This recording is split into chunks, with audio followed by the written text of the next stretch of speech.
My name is Lena Parkhurst. For 6 years, I was the Senior Customer Support Specialist at Virelia Connect, a company that builds business process management software.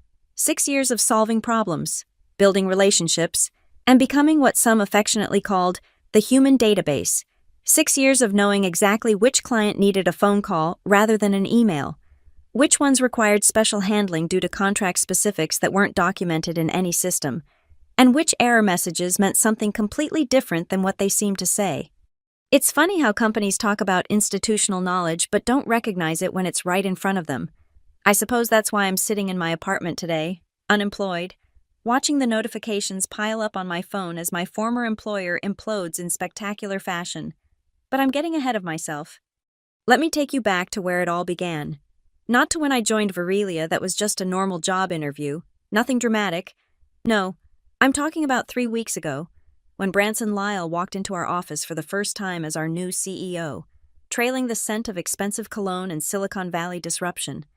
I remember him standing there in his perfectly tailored suit, smiling with those unnaturally white teeth, talking about streamlining operations and cutting unnecessary expenses, standard corporate speak, nothing we hadn't heard before, but there was something in his eyes when he looked at our department, a dismissive glint that made my stomach tighten.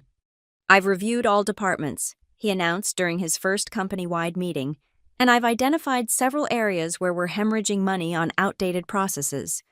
I watched him gesture toward a slide showing different departments with their associated costs. Customer support was highlighted in bright red. "Take customer support, for example," he continued, never looking in our direction. "We're spending millions on salaries for tasks that could be automated. Virtual assistants can handle most inquiries now. AI can predict customer needs. We don't need an army of people answering phones and emails." My colleague Sam leaned over. "Is he for real?" he whispered. I just nodded, feeling strangely calm. This wasn't my first corporate rodeo. I'd seen this approach before. Cut the non-essential staff, implement some shiny new technology, proclaim victory, and then quietly hire people back 6 months later when everything falls apart. But something told me this time would be different. Branson wasn't just another cost-cutting executive. He was the kind of tech evangelist who truly believed machines could replace human intelligence in every scenario. The kind who probably thought empathy was just an inefficient algorithm. I didn't argue or raise my hand during the Q&A. Instead, I did what I always do. I observed. I listened, and I took meticulous notes. As the meeting ended, I pulled out my personal notebook, not the company-issued one, and began to write. "Critical systems only I fully understand," I titled the first page. It wasn't sabotage, it was self-preservation, and maybe, just maybe, a small insurance policy for when reality caught up with Branson's vision. A week later, I was called into a sterile conference room where HR and Branson were waiting. The script was so predictable, I could have recited it along with them. "Lena, as part of our operational restructuring, your position has been identified as redundant. We're implementing HugoBot, our new AI customer service solution. Effective immediately." I didn't argue. I didn't plead. I didn't remind them of the 6 years I'd dedicated to building relationships with our biggest clients. I didn't mention the countless system crashes I'd predicted and prevented, or the special processes I'd created for our most valuable customers. I just smiled, nodded, and said, "I understand. Good luck with everything." Branson looked almost disappointed by my calm acceptance. Perhaps he'd expected tears or anger, something to validate his belief that humans were too emotional for business. "You'll need to turn in your company laptop and badge before leaving," the HR representative said, sliding a severance package across the table. I signed where indicated, handed over my company property, and walked out with nothing but my personal notebook and the knowledge in my head. As I passed through the customer support department for the last time, I saw my team looking shell-shocked. They'd been told they had 2 weeks to train HugoBot on their processes before most of them would also be let go. A skeleton crew of 3 would remain from our original team of 22. Sam caught my eye. "This is insane," he mouthed. I just shrugged and kept walking. There was nothing I could say that would make this better. Some lessons can only be learned through experience. Outside, I didn't go home immediately. Instead, I went to the grind. a coffee shop 2 blocks from the office where I'd spent countless lunch breaks. I ordered my usual, a medium dark roast, black, and settled into my favorite corner table. I opened my notebook and began to write, capturing everything I knew about Virelia's systems, clients, and processes that wasn't documented anywhere else. The special phone number for Macrotech Industries that bypassed their automated system. The fact that you had to reboot the client portal twice after certain updates or it would corrupt data. The undocumented API calls that our biggest client, Hawkins Global, used for their custom integration. I wrote for hours, filling page after page, not out of loyalty to Virelia that had evaporated the moment Branson had called me overhead, but because I needed to organize my thoughts. I needed to understand exactly what they had just thrown away. When I finally finished, I had a comprehensive document I titled, Things Only I Know Virelia Edition. I took a photo of each page, uploaded them to my personal cloud storage, then closed the notebook. I paid for my coffee and walked out into the evening air, feeling strangely light. For the first time in 6 years, whatever happened to Virelia Connect wasn't my problem anymore. I gave them 3 days before the first major issue. I was wrong. It only took 2. I was browsing job listings on my laptop when my phone buzzed with a text from Sam. SOS. HugoBot just told Hawkins Global to try turning their system off and on again. Their entire supply chain management is down. No one knows how to fix it. I remembered the special restart sequence for Hawkins. It wasn't documented because it was a workaround for a bug we'd never properly fixed. The solution involved 5 specific steps in a precise order, with timing that had to be just right. I typed back, "That's unfortunate." Sam. Lena, please, can you just tell me how to fix it? I'll take all the credit. I hesitated. I liked Sam. He had a family, a mortgage. He needed this job. Check the backup logs from March 15th, I finally replied. The solution is there, but Sam, start looking for another job. This is just the beginning. He sent back a thank you, and I put my phone down, feeling a twinge of something not quite guilt, not quite satisfaction, just the certainty that I'd been right. That evening, I received a LinkedIn message from Branson Lyle himself. It was brief. Need to discuss urgent matter regarding Hawkins. Can you consult will pay premium rates? I stared at the message for a long time before replying. I'm no longer familiar with Virelia's systems. Perhaps HugoBot can assist you. Petty. Perhaps, but there's something about being called redundant that tends to diminish one's desire to be helpful. Over the next few days, I watched from afar as small problems began to multiply. Client complaints appeared on Twitter. The company's support forum filled with unanswered questions. The stock price dipped, though not dramatically, not yet.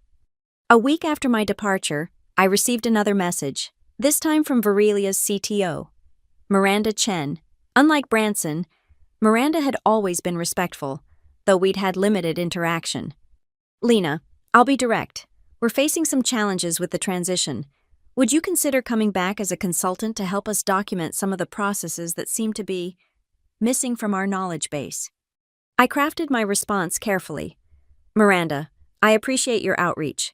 However, during my 6 years at Virelia, I repeatedly requested resources to properly document all our processes and create training materials.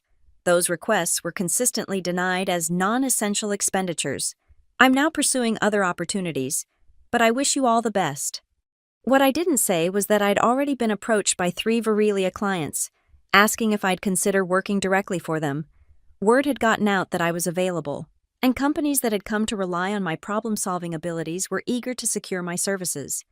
I was considering these offers when the real crisis hit. It was exactly 15 days after my departure, a Tuesday morning. I was in the middle of a job interview when my phone started buzzing incessantly. Text messages, LinkedIn notifications, emails, all from former colleagues and clients. I excused myself from the interview and checked the messages. Entire system down. No one can access anything. Clients threatening legal action. Emergency all hands called. And then, most tellingly, from Sam. They're trying to restore from backups, but no one knows where the encryption keys are stored. I knew where they were. They weren't in any documentation, because our former head of IT, Patricia, had been paranoid about security.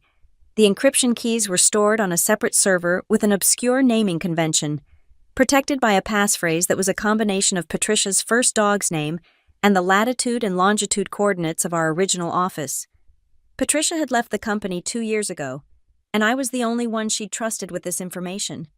I'd tried to get it properly documented, but my requests had been denied because we already have you, Lena, and you never forget anything. My phone rang. Branson Lyle. I let it go to voicemail. He called again immediately, then again. On the fourth call, I answered. Ms. Parkhurst, he said, his voice strained but still attempting to project confidence. We have a situation that requires your historical knowledge of our systems. My redundant knowledge, you mean, I replied, keeping my tone neutral. There was a pause. I may have been hasty in my assessment of your department's value. I see. And what situation requires my assistance? He explained that during a routine update, HugoBot had somehow triggered a security protocol that locked down the entire system. They needed to restore from backups, but couldn't access them. And what does HugoBot suggest? I couldn't resist asking. Branson's voice hardened. Ms. Parkhurst, I'm prepared to offer you a consulting fee of $500 per hour to help us resolve this issue. Mr. Lyle, I'm currently in the middle of exploring several opportunities. My schedule is quite full. $1,000 per hour, he said immediately. I considered this. Not the money, though it was substantial, but the situation. Virelia Connect served businesses that relied on their systems for critical operations. Real people would be affected by this outage. I'll help, I said finally, but not for money. I want you to reinstate the support team members you let go, with back pay from their termination date. That's not possible. Then I wish you the best of luck with your search for the encryption keys. I believe Patricia changed the passphrase monthly, so you have about 24 possible combinations to try. At 10 minutes per attempt, accounting for the security lockouts, you should be back online in approximately 8 days. There was silence on the line. Then, fine, I'll reinstate the team, temporarily. Permanently, I countered, with a written guarantee of at least 1 year's employment. More silence. I could almost hear him calculating the cost of the ongoing outage versus the cost of the support team. Agreed, he said finally. Now, can you help us? I gave him the server location and the current passphrase. Before hanging up, I added, you might want to check on the Hawkins Global integration. When the system comes back online, it will try to sync all the backlog data at once. That will crash their inventory management unless someone manually throttles the connection. How do we do that? He asked. I'm sure HugoBot can figure it out, I replied, and ended the call. 3 hours later, Virelia's systems were back online. The stock, which had plummeted 15% during the outage, began to recover. My former team members received calls offering their jobs back. I declined the consulting fee Branson still tried to pay me. Money wasn't the point. Recognition was. Understanding was. That evening, I received a text from Sam. You're our hero, but why didn't you come back too? I replied, because some lessons need to stick. See you for coffee soon. The following week, I accepted a position with one of Virelia's former clients, Hawkins Global. They created a new role for me, Director of Systems Integration and Human Intelligence. The job description included building processes that combined the best of automation with human expertise and judgment. 2 months later, I was having lunch with my new boss when my phone buzzed with a news alert. Virelia Connect CEO, Branson Lyle, steps down amid continuing technical issues. I wasn't surprised. Despite the system being restored, the damage had been done.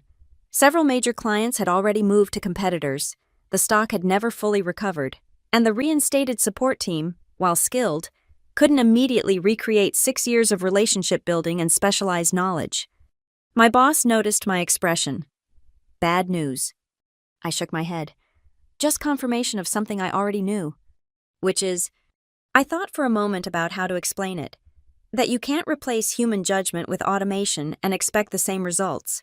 It's not about answering questions, it's about understanding what people are really asking, and sometimes what they don't even know they need to ask. She nodded. That's why we hired you, after that Virelia fiasco. We realized how vulnerable we were by outsourcing our institutional knowledge. That evening, I received one final LinkedIn message from Branson Lyle. I underestimated the complexity of what you and your team did. That was a costly mistake. If you're ever interested in consulting on how to properly integrate AI and human support, I'd like to talk. I didn't respond immediately. Part of me wanted to ignore him completely. But eventually, I wrote back, "I'm not a consultant. I'm a specialist. There's a difference. Good luck with your next venture." 6 months after my departure from Virelia, I launched a side project with several of my former colleagues, a best practices guide for companies implementing automated support systems. We called it The Human Element: Why Your AI Needs Us. It wasn't about fighting automation, but about creating systems that leveraged both technological efficiency and human insight. The guide went viral in tech circles, eventually leading to speaking engagements and consulting opportunities. Ironically, one of our first clients was the company that acquired what remained of Virelia Connect after its stock had fallen so low it became a takeover target.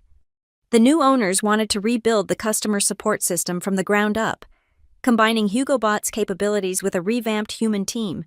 They asked me to lead the project. I declined, not out of spite, but because I was already building something better with people who understood the value of what we were creating. A year after being told I was redundant, I became CEO of my own company, Intuition Systems, a customer support consultancy specializing in hybrid human-AI solutions. Our tagline: because some things can't be automated. Our first major client, Hawkins Global, who had been so impressed with my work that they spun off their internal support system as a separate product and invested in my company to help develop it. On the day we launched, I received a text from Sam, who had become one of my first employees. "Did you ever imagine that getting fired would lead to this?" I hadn't. But that's the thing about institutional knowledge: it's valuable not just to the institution that created it, but to anyone who recognizes its worth. In our office lobby, we installed a plaque with a quote, "I'm not a channel for answers, I am the answer." It serves as a daily reminder that technology is a tool, not a replacement for human understanding.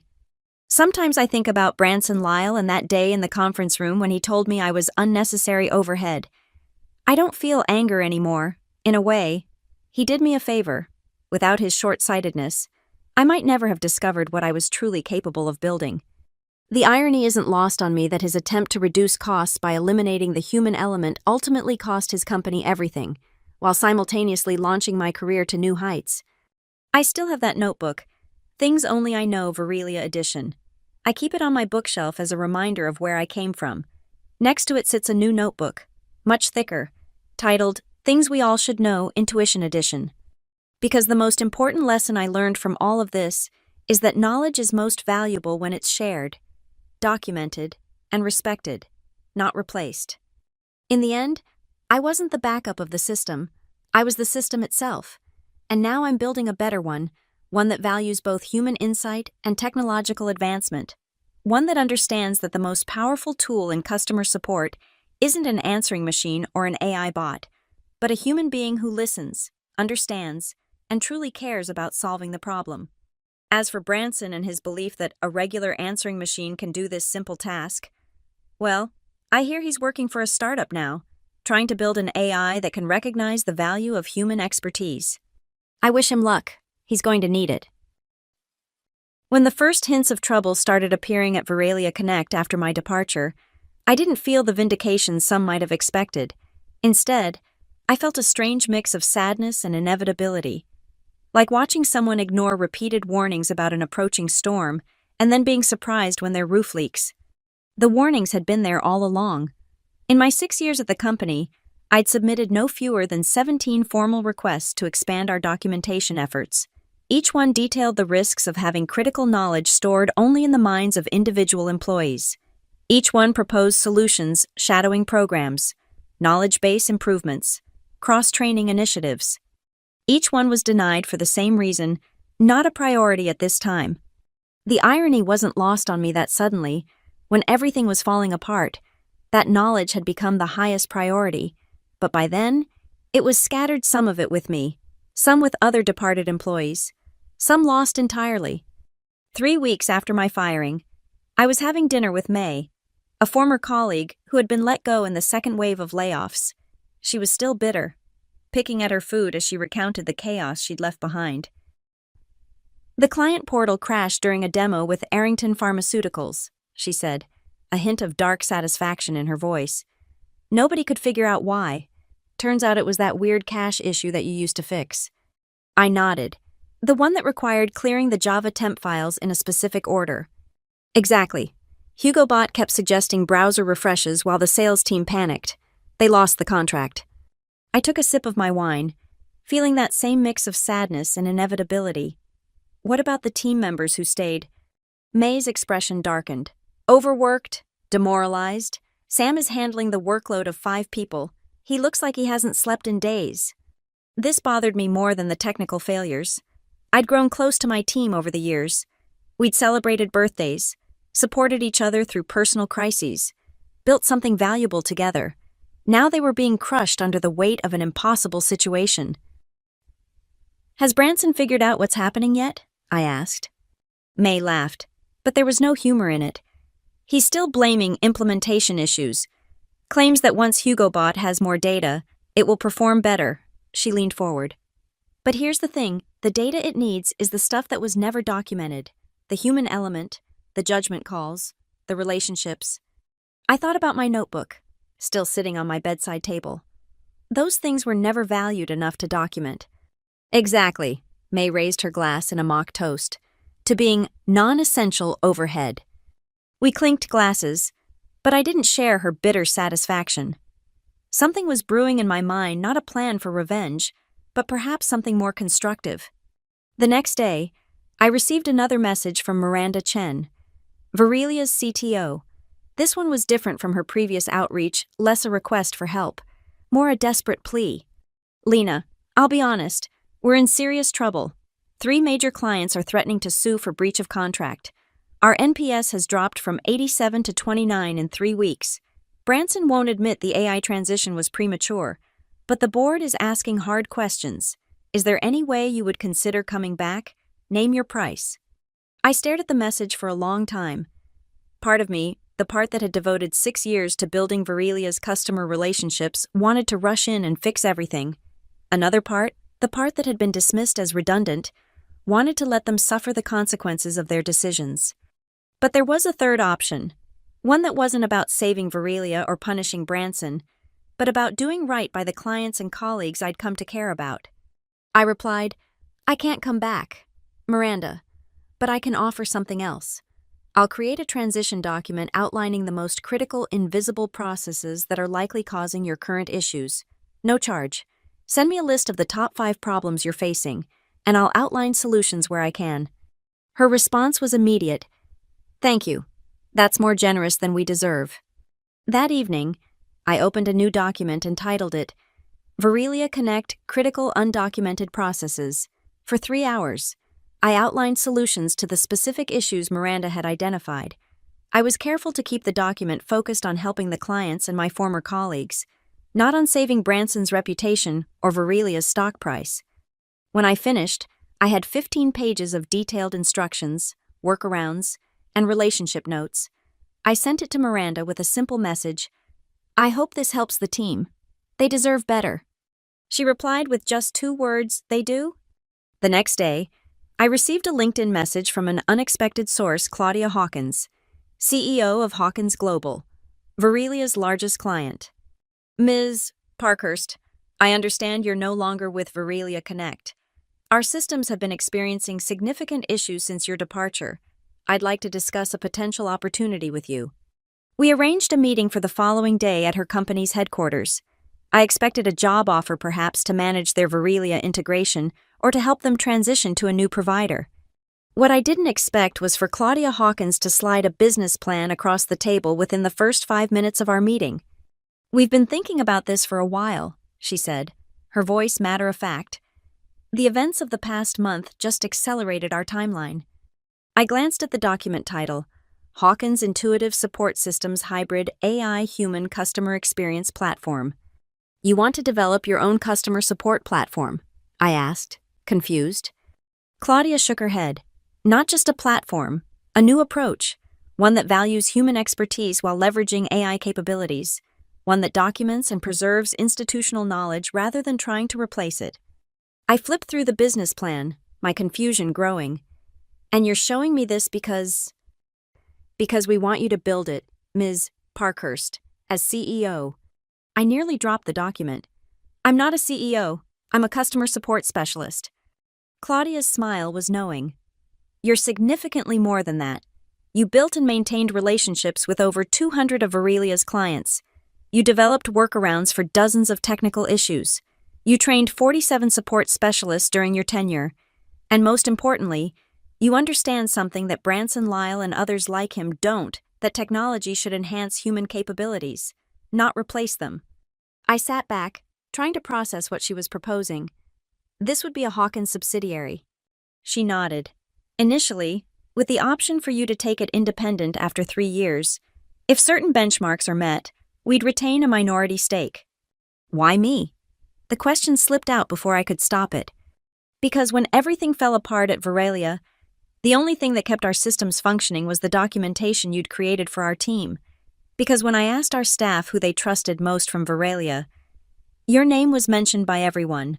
And because I've been in business long enough to recognize when someone has the potential to build something revolutionary, I took a deep breath. I'd need to bring in my own team. We expected that. And I'd want a strong ethical framework around how we develop and implement AI. No black boxes, no replacing people without understanding what's being lost. That's exactly what we're looking for. By the end of the meeting, I had a letter of intent and a stack of documents to review with my lawyer. As I left Hawkins Global's offices, I felt lightheaded with possibility. That evening, I called Sam. How would you feel about a career change? I asked after we'd caught up on the ongoing Verelia disaster. At this point, I'd feel great about any change, he said, exhaustion evident in his voice. Why? I explained Claudia Hawkins' proposal and my stipulation about bringing in my own team. There was silence on the line. Then, are you serious? You want me to join? Not just you, May, Ravender, Taylor, anyone from the old team who's interested. We'd be building something new. Something that does right what Verelia got wrong. Lena, his voice cracked slightly. You have no idea how perfect your timing is. Branson just announced another round of cuts this afternoon. I felt a surge of anger, quickly replaced by determination. Well, then, it sounds like we'll have plenty of talent available. 2 weeks later, we incorporated Intuition Systems with seed funding from Hawkins Global. Our mission statement was simple: preserving the human element in customer experience while embracing technological advancement. Our first office was a converted warehouse space with exposed brick walls and large windows. On my first day as CEO, a title that still felt strange, I arrived to find a gift on my desk, a leather-bound notebook with Things We All Should Know Intuition Edition embossed on the cover. Inside was a note from my new team. This time, we'll document everything. I laughed, feeling a warmth spread through my chest. This was what had been missing at Verelia, not just documentation, but appreciation, understanding the value of what we were building together. Our first order of business was to develop what we called the Knowledge Preservation Protocol, a systematic approach to identifying, documenting, and sharing the kind of institutional knowledge that typically remains invisible until it's gone. We built it based on our collective experience of what had gone wrong at Verelia. Within 6 months, we had our first client besides Hawkins Global, a mid-sized financial services firm that had recently experienced their own AI implementation disaster. Within a year, we had 20 clients in a waiting list. What surprised me most was how many companies reached out after hearing about our approach, not because they were in crisis, but because they recognized the value of what we were offering. They'd watched Verelia's implosion from afar and were determined to avoid the same fate. 18 months after founding Intuition Systems, I received an email that made me pause a meeting request from Branson Lyle. My first instinct was to delete it, but curiosity won out, and I accepted. We met at a neutral location, a conference room in a downtown hotel. Branson looked different than I remembered, thinner, with faint shadows under his eyes and less confidence in his posture. "Thank you for meeting with me," he said as we sat down. I nodded but didn't offer pleasantries. "What can I do for you, Mr. Lyle?" He took a deep breath. I'm working with a venture capital firm now. We're developing criteria for evaluating AI implementations in customer-facing roles. Your company's approach has attracted attention. I see. I want to be clear, I'm not here to steal your ideas or to ask for help. I'm here to learn. I raised an eyebrow. Learn what, exactly? Where I went wrong. The admission seemed physically painful for him. Veralia was acquired for pennies on the dollar. My reputation is... He trailed off. Let's just say I'm motivated to understand what happened. I studied him for a moment. And what do you think happened, Mr. Lyle? He met my gaze directly. I thought technology could replace human judgment. I was wrong. The simple admission surprised me. I'd expected justifications, excuses, attempts to spread blame. Yes, I said. You were wrong, but not just about technology replacing judgment. You were wrong about what creates value in a company. You saw people as costs to be eliminated rather than assets to be developed. He nodded slowly. The venture firm I'm working with now, they want to create an assessment tool for companies considering AI implementation, something that helps identify the hidden costs and risks. They think your approach could inform the framework. I considered this. Are you asking me to consult on this project? Yes, with full credit and compensation, of course. I thought about declining immediately, but something stopped me, the realization that this could be an opportunity to influence how other companies approach these transitions, potentially preventing more Veralia-like disasters. I'll consider it, I said finally. Send me the project details, and I'll review them with my team. As we stood to leave, Branson hesitated. For what it's worth, I am sorry for how things ended at Veralia, not just for the business failure, but for the human cost. I nodded, neither accepting nor rejecting his apology. The most expensive words in business are, we can replace them with technology. Remember that in your new venture. 2 years to the day after my firing from Veralia Connect, I stood on a stage at the Customer Experience World Forum, delivering the keynote address. The title of my speech, The Human Element, Why Automation Fails Without It. As I looked out at the audience of executives, tech leaders, and customer experience professionals, I saw Branson Lyle sitting in the third row. Next to him was Miranda Chen, who had landed on her feet as CTO of a promising startup after Veralia's acquisition. The greatest mistake companies make when implementing automation isn't technical, it's philosophical, I told the audience. They see technology as a replacement for human capability rather than an enhancement of it. They focus on what machines can do without understanding what will be lost when humans step back. I paused, making eye contact with Branson briefly before continuing. At Intuition Systems, we've developed a framework we call the Knowledge Preservation Protocol. It starts with a simple question: what do your people know that isn't written down anywhere? The answers are often surprising and invaluable. After the speech, Miranda approached me at the reception. That was brilliant, Lena, and much needed. Thank you, I said, accepting a glass of champagne from a passing server. How's the new venture going? Well, very well, actually. She glanced over at Branson, who was deep in conversation with another attendee. He's different now. You know, what happened at Veralia, it changed him. I nodded. Good, though it was an expensive lesson for everyone involved. Not for you, she pointed out with a small smile. Intuition Systems is valued at what, $200 million now. I shrugged, uncomfortable with the focus on money. The valuation isn't the point. What we're building is... And what exactly is that? Asked a new voice. Branson had joined our conversation. I considered the question seriously. A future where technology serves human expertise rather than replacing it, where institutional knowledge is valued and preserved, where the answer to complexity isn't elimination but integration. He nodded slowly. I'm beginning to understand that vision. Our assessment tool has already identified 3 potential Veralias in the making companies planning AI implementations without understanding their knowledge architecture. And have they reconsidered, I asked. 2 have. The third? He shrugged. Some lessons can only be learned through experience. I smiled, remembering my own thoughts on that first day after being fired. That's true, but the cost of those lessons can be mitigated with the right guidance.